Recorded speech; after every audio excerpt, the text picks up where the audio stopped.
1974 में इंदिरा गांधी ने डिसाइड किया कि हमें क्या बनाना है, परमाणु बम बनाना है। कब डिसाइड किया इन्होंने? 1974 में।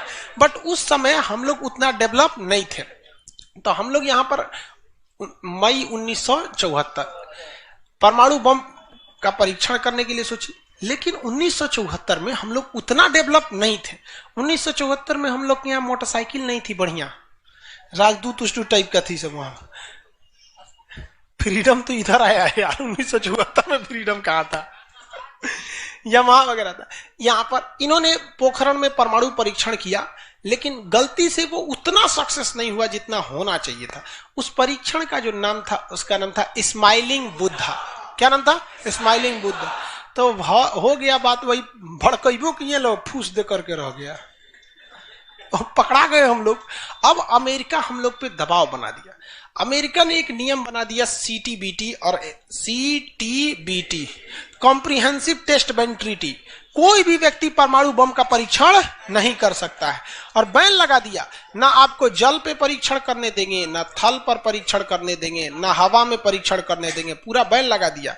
और एनएसजी बना दिया, national supplier group, nuclear supplier group, कि कोई भी देश भारत को मतलब यूरेनियम नहीं देगा।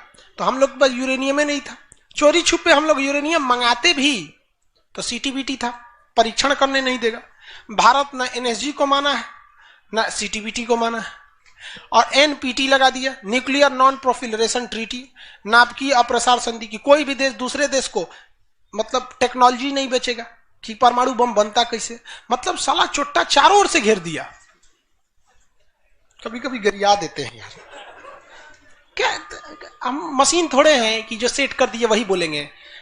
देश पे बात आती है तो हम सब भुला जाते हैं। तू दोस्त है, ट्रंप है कि बाइडेन है, सोच रहा बाहर में जा, तू कोनो चीज हो। या पहले हमको मतलब तुम बनाओ परमाणु बम, कोई दिक्कत नहीं, हम लोग दिवाली वाला धुकधुकुआ बनाएंगे।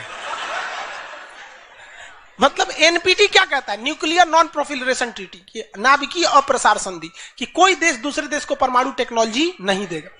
एनएसजी, कोई देश मतलब बिना परमिशन, एनएसजी के बिना मीटिंग के मतलब यूरेनियम सप्लाई नहीं करेगा। और यूरेनियम उसी को सप्लाई करेगा जिसने सीटीबीटी पर साइन किया कि हम परमाणु बम का परीक्षण नहीं करेंगे।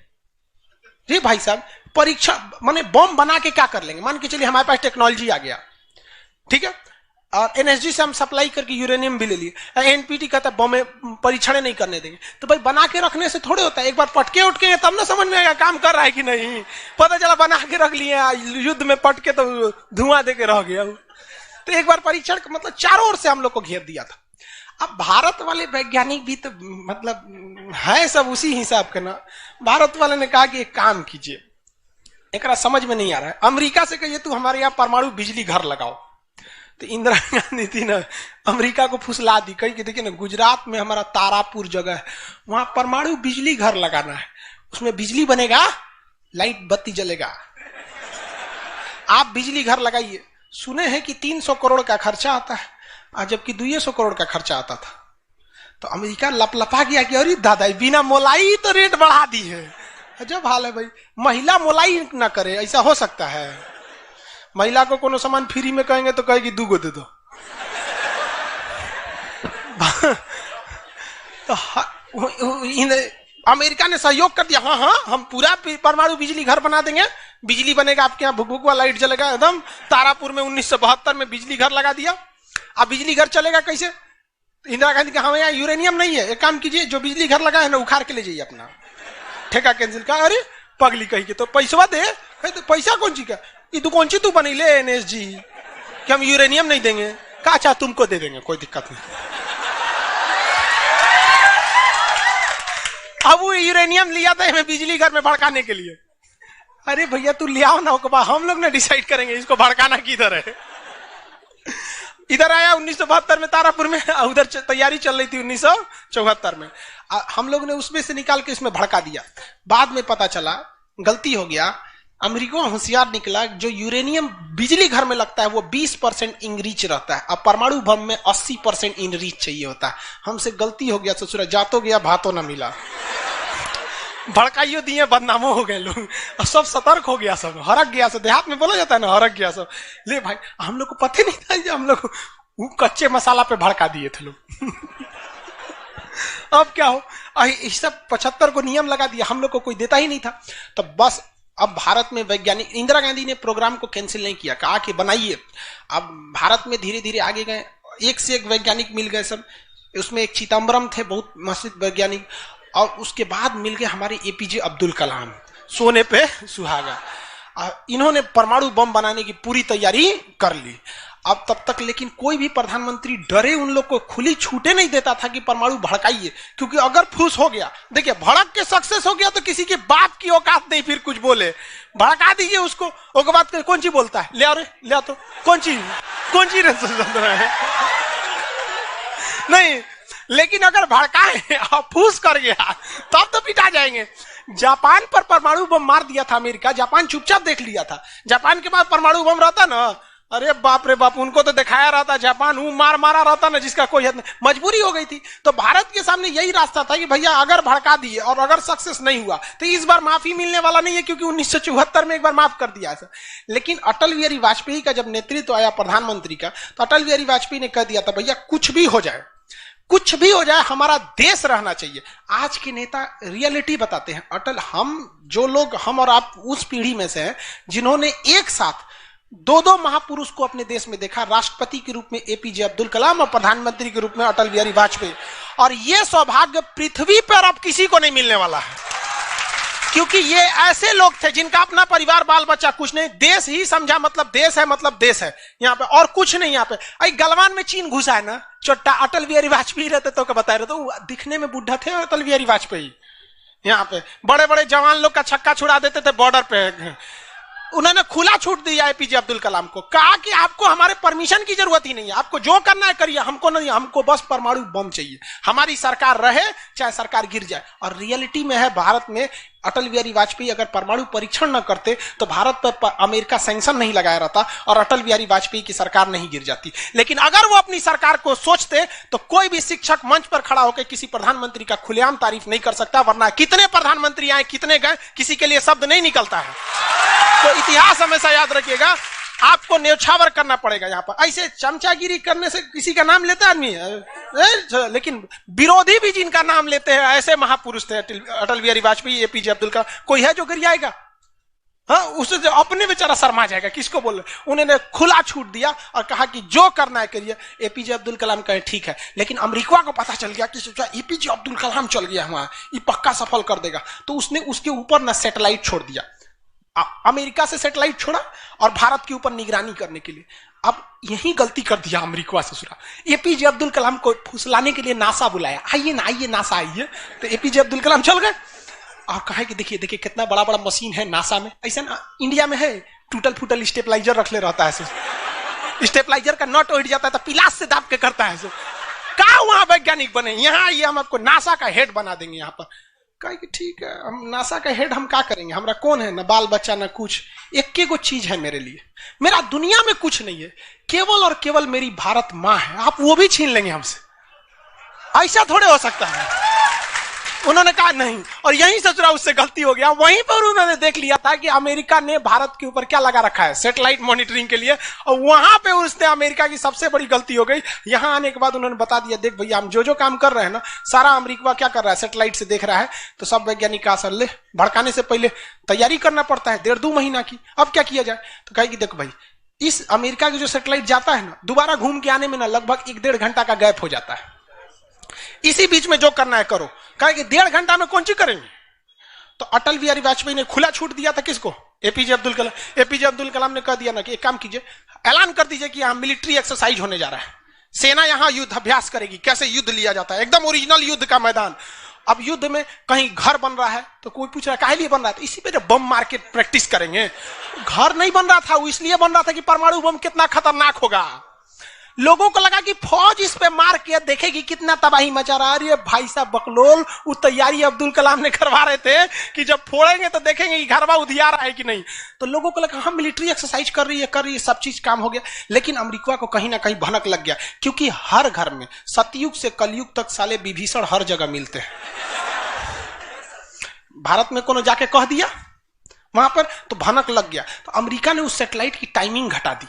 अब जो घंटों का गैप रहता था वो चंद मिनटों का गैप रह गया, 20-20 मिनट का गैप रहता था, लेकिन इन लोगों ने अपना काम निपटा के रख दिया था। लेकिन समस्या ये थी ना कि सब चीज तो बन के रेडी हो गया, हर चीज रेडी हो गया, लेकिन अगर परमाणु बम फोड़े और फूस दे करके रह गया, समस्या यही थी। भड़क गया तो टेंशन ही नहीं था। तब क्या किया गया, सैटेलाइट हुआ तो रहेगा, तो अटल बिहारी वाजपेयी का पूरा छूट था, एपीजे अब्दुल कलाम को इनको टेंशन ही नहीं था। उन्होंने कह दिया अटल बिहारी वाजपेयी से कि ये काम करते हैं हम अब आ गया, हम मई में इसका बम फोड़ देंगे कोनो दिन में, 9 तारीख चाहे 11 तारीख कोनो दिन हम फोड़ देंगे। तो कहें कि भाई आपको जो करना है करिए ना, हमको मत बताइए, हमको बस परमाणु बम चाहिए, बाकी अमेरिका कौन चीज करेगा हम देख लेंगे यहाँ पर। तो अटल बिहारी वाजपेयी से खुला छूट मिल गया। अब इन्होंने 9 मई 1998 डेट क्या कर दिया, डिसाइड कर, 2 दिन किया था, एक 9 मई को भी, फिर 11 मई को। पहले 11 मई 1998 शक्ति 98 कोड नाम था। जैसे अमेरिका का सैटेलाइट गुजरा, पूरी तरह से कैलकुलेशन हो गया था कि कैसे कैसे होने वाला है। अमेरिका का सैटेलाइट जैसे गुजरा तुरंत यहां पे भारत का परमाणु बम को ब्लास्ट किया गया, और जैसे ब्लास्ट हुआ तो जो मिलिट्री एक्सरसाइज कर रही थी उसको तो भेज दिया गया था 2 दिन पहले ही। जो बिल्डिंग विल्डिंग बनाई थी वो खाली पड़ल था, धाए दे गायब हो गया बिल्डिंग, पूरा धुआं धुआं हो गया, पूरा भयानक। अब परमाणु बम क्या हो गया, लगभग सफल हो गया। वैज्ञानिकों को लग गया था सफल हो गया, लेकिन भाई अब ये फोड़े, अभी कैसे पता चल जाएगा सफल हो जाएगा। आप अंदाजे ना बता सकते कि भाई इतना तबाही एक अच्छा ही बम ला सकता है। लेकिन तब तक सैटेलाइट उसका घूम के आ रहा था, और पकड़ लेता तब क्या होता, मान के चलिए पकड़ लेता, अब पता चला कि सफल नहीं हुआ, खाली धुआं कर दिया, गड़बड़ हो गया। तुरंत अटल बिहारी वाजपेयी को फोन किए एपीजे अब्दुल कलाम कि तुरंत आप मौसम विभाग को कहिए कि राजस्थान में भयानक तूफान आया है, कोई नहीं जाएगा। अटल बिहारी वाजपेयी ने तुरंत घोषणा करा दी, राजस्थान के लोग अपने घर में रहे, बहुत भयानक तूफान आया है। अब उसका सैटेलाइट आ रहा है तो देख रहा है धुआं धुआं हुआ है, तुरंत मैसेज भेजा नासा में, धुआं हो गया यहाँ पे। काहे मतलब धुआं हुआ है, तूफान आया है वहां पे। तूफान आया है, सोचा वहां से चला गया, तब परीक्षण देखा गया, एकदम सक्सेस। अब टेंशन ही नहीं है, एक और फोड़ दो, 2 फोड़ दिया गया, पूरी तरह से सक्सेस हो गया। और ससुरा अमेरिका को अभी तक पता है कि वहां तूफान आया है, अरे वहां दूसरा तूफान आया है। अब भारत में कुछ भी कहिए तो डर तो लगता है, भाई अमेरिका बहुत खतरनाक देश है। आज हम लोग भले शक्तिशाली है, 1998 में हम लोग को पाकिस्तान आगे दिखा देता था, 99 की करगिल वार याद कीजिए। आज हम लोग बहुत आगे निकल गए, लेकिन उस समय बहुत पीछे थे हम लोग। अब डर तो था ही।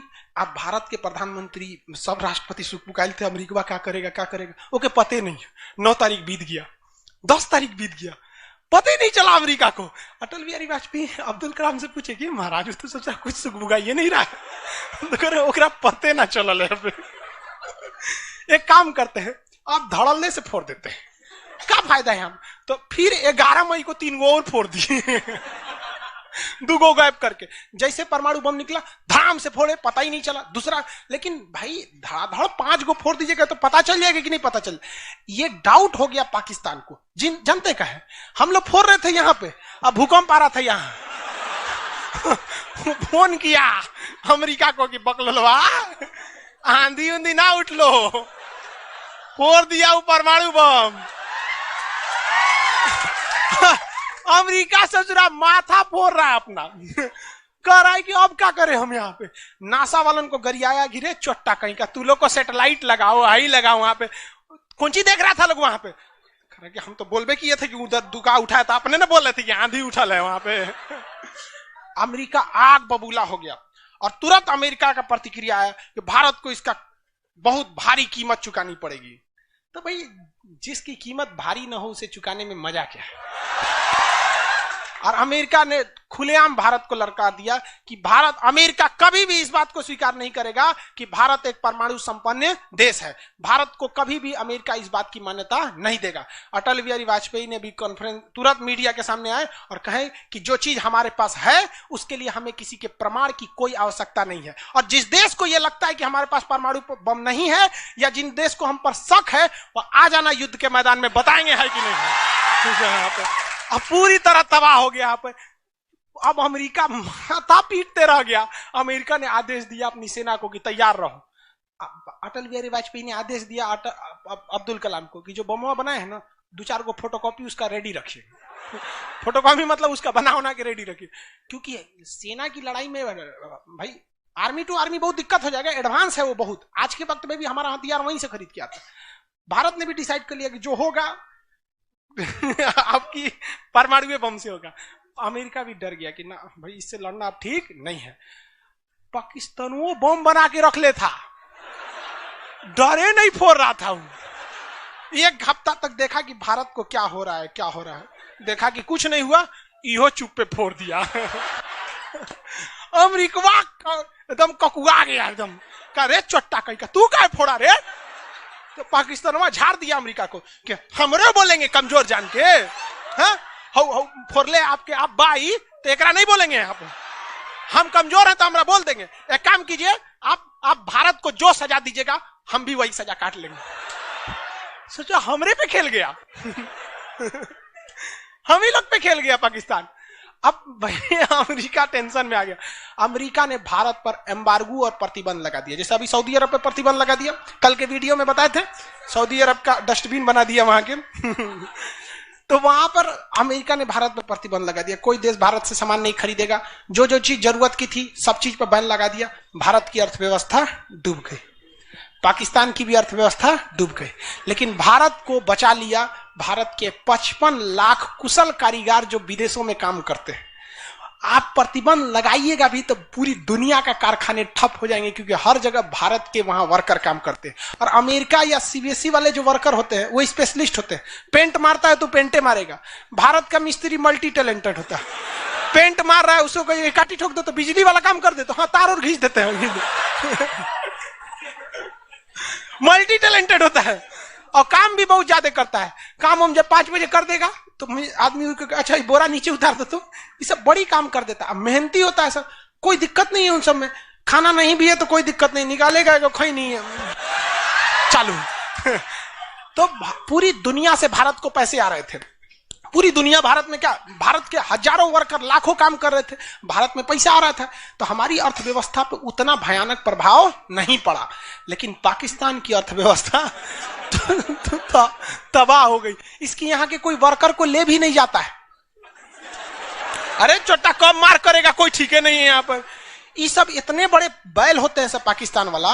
अगर पाकिस्तान के एक मोहल्ला से 5 आदमी विदेश गया है ना, वहां अच्छा से हंसी खेसी ड्यूटी कर रहा है, अगर उसके परिवार में यहां झगड़ा होगा ना तो दोनों वहां झगड़ा कर लेगा सर, तो अब्बा काहे मर लो हमरी खाला को वहां मार कर ले। उसकी अर्थव्यवस्था पूरी तरह से बर्बाद हो गई। अब पाकिस्तान के साथ अजीब सी दिक्कत था, अमेरिका अर्थव्यवस्था बर्बाद कर दिया, लेकिन पाकिस्तान भाई साहब हरामियों में नोबेल पुरस्कार मिलता तो हर साल यही लाता। इसने कहा कि एक काम करते हैं, अमेरिका ने हमको ऐसा बर्बाद किया है कि परमाणु बम होने के बावजूद हम तड़प के रह जा रहे हैं, हम भी अमेरिका को तड़पाएंगे। यह कहता है ना कि हम किसी से खरीद नहीं सकते हैं, व्यापार नहीं कर सकते, एक काम करते हैं हम परमाणु बमें बेचते हैं। ससुरा उत्तरी कोरिया को बेच दिया, किंग जोंग पगला को देखे उसका टेक्नोलॉजी पाकिस्तान दिया है, सद्दाम हुसैन को, ईरान को, सबको बेचने लगा कि सारा थ्योरी ले आके देखता था कि देखिए ऐसे ऐसे परमाणु बम बनता है, लीजिए 20 करोड़ दीजिए जाइए। अब अगला हिसाब 1 महीना तो काटेगा आदमी, अगला हिसाब देखे। अमेरिका कर रहा है पाकिस्तान में चोट्टा क्या कर रहा है, क्या कर रहा है, मरे हम भूखे मरे, आप प्रतिबंध हटा दीजिए नहीं तो हम इसको फेसबुक पे डाल देंगे।